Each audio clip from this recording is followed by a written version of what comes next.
Okay, Ramblers, let's get rambling. Hi, everybody. Hi, Dr. Nick.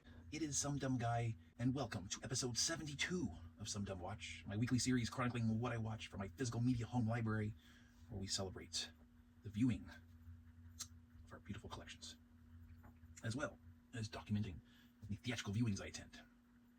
Episode 72 will cover the week of February 9th through February 15th. So let's roll off with something not so much special, but timely. Speaking of which, as chance would happen, I got Jason light mask lit back up because I got a USB splitter for my USB receptacle, so now we can power the arc reactor, and we can power Jason's mask. And I forgot something. That's better. Okay. New additions. I got it. Finally. I just wish it was a little bit more visible. I got my Welly 1/24th scale Back to the Future DeLorean. Eat the party. Anyway.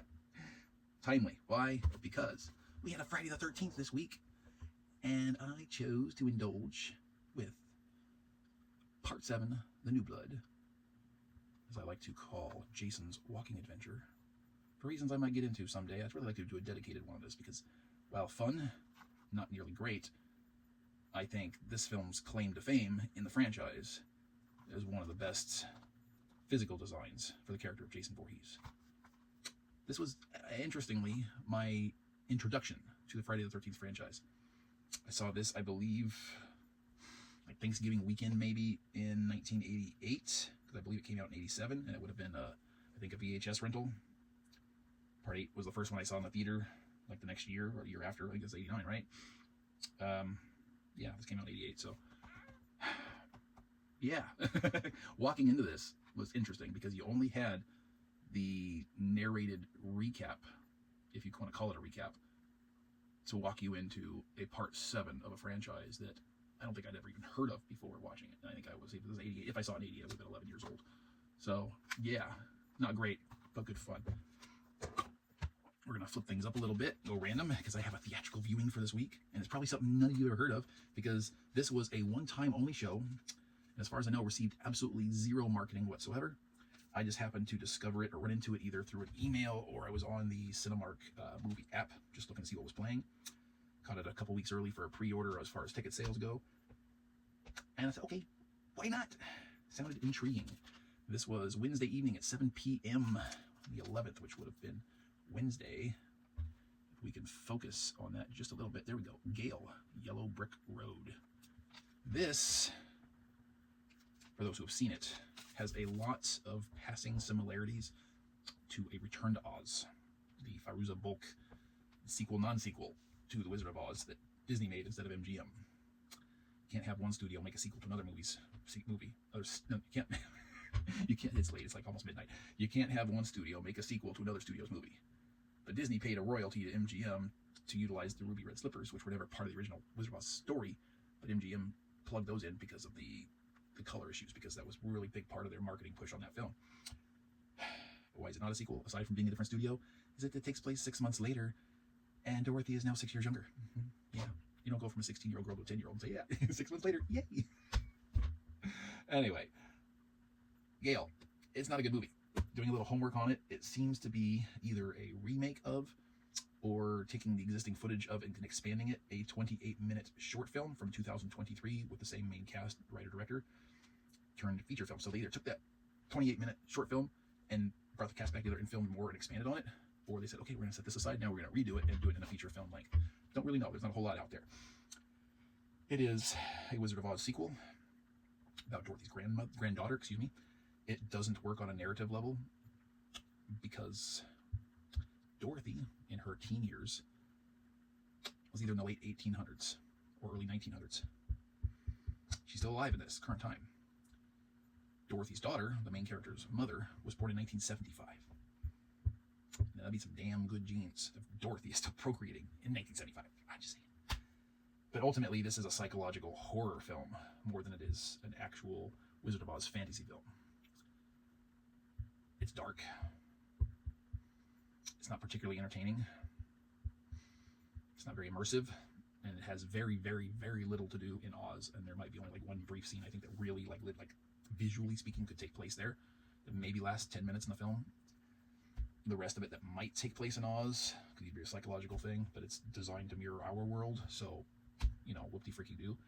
It's ironic that the writer-director, he had a little speech, opening PSA at the beginning of the film where he talked about growing up with this movie, his love of it, and his desire to tell or come up with a story of what was Dorothy's legacy, essentially, what would have happened to her after the events, as a result of the events. And he concluded that the legacy should be one of mental illness, that she, her daughter, and then her granddaughter were plagued with, presumably as a result of Dorothy's experiences in Oz, or maybe not. But that's what he's chosen as Dorothy's legacy, mental illness. And it couldn't be more obvious. It's like it's slapping you in the face. I presume to hide it. The family is dysfunctional. That's the word I'm looking for. It's Italy. Very much a dysfunctional family. Dorothy's granddaughter, who's her name, Emily, doesn't even know who Dorothy is. They're not even acquainted. They never met. Dorothy's locked up in a mental institution. The whole movie. Yeah. Cannot recommend this film. Sorry. Lost potential. Moving on. I'm talking too much about that. We got a two-parter here. We returned to my Superman 80th anniversary collection box set of animated films that I presented last week. This week I watched two titles. The list is out of order here. I need to rearrange my discs. I watched All-Star Superman, which is probably the worst Superman film I've ever seen in my life. This narrative is disjointed, choppy, confusing, making absolutely no sense. Artwork, animation, not particularly great. Of bothersome note, got Superman has got a cape that basically comes down to his waist, maybe a little bit below. It's awkward, it's ugly. I did not like that film. No. And I had to follow that up with Superman Doomsday, which I had seen before but didn't really have a great recollection of. Animation artwork was decent on that one, but it is a terrible adaptation of the Death of Superman storyline. It was later done much better, not perfect, but much better in a two-parter. Anne Heche actually voices Lois Lane. I thought she did a pretty good job with it. It's a little bit awkward because they've chosen in this storyline to have Superman and Lois involved in a romantic relationship. They intimate it's been like 6 months. But he has not disclosed that he is Clark Kent to her, although she has since figured it out, obviously. He denies it. He plays it off like two different people. And it's strange because she makes a comment like, oh, as you and I become more intimate, Clark Kent becomes more distant. And he's like, what? Why are you talking about Kent, that guy? Wait. And she calls him Superman, even in private. And one of his Kryptonian robot servants in the Fortress of Solitude, he says, you can call him Kal-El. He's got another name. And he's just like, shut up. Imagine the two of these in bed. And she's, oh, Superman. You're calling your boyfriend Superman. It's hilarious. But overall, it's not as bad as I remembered it being. It's fairly decent. I think there were far too many changes, very much unnecessary ones as well. Last but not least, we have to, of course, present Plugging Away Season 2 Star Trek Enterprise Blu-ray set. I think possibly nearing the halfway point of Season 2 now. So, loving it as I always do.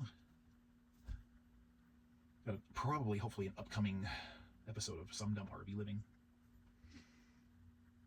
This area here is under construction. I had to clean a bunch of stuff because a pile of crap would have been here on my screen. I am so hoping to get all of this wrapped up this week so that at the very latest this coming weekend, I can get my TV, my 4K setup, my entertainment center all back together. I've got to redo some flooring, some luxury vinyl planks, some quarter round molding. Say today's Sunday, if I can get that done Wednesday. Yeah, I really hope so. My next day off. But did some painting, did some other tweaking, some modifications, some work tonight. Slid the entertainment center back into place. Stay tuned for that if you were at all interested. But that's that. I am done. Stick a fork in me. What did you think of my viewings for this week? Did you see anything of note in the theater? There's still a few things out there I want to see. I don't know if I'll make it, but we'll see. Did you watch anything from your own library? Wordbox it. We love the Wordbox. Until I see you next time, I'm going to make like a tree and get out of here. Alan,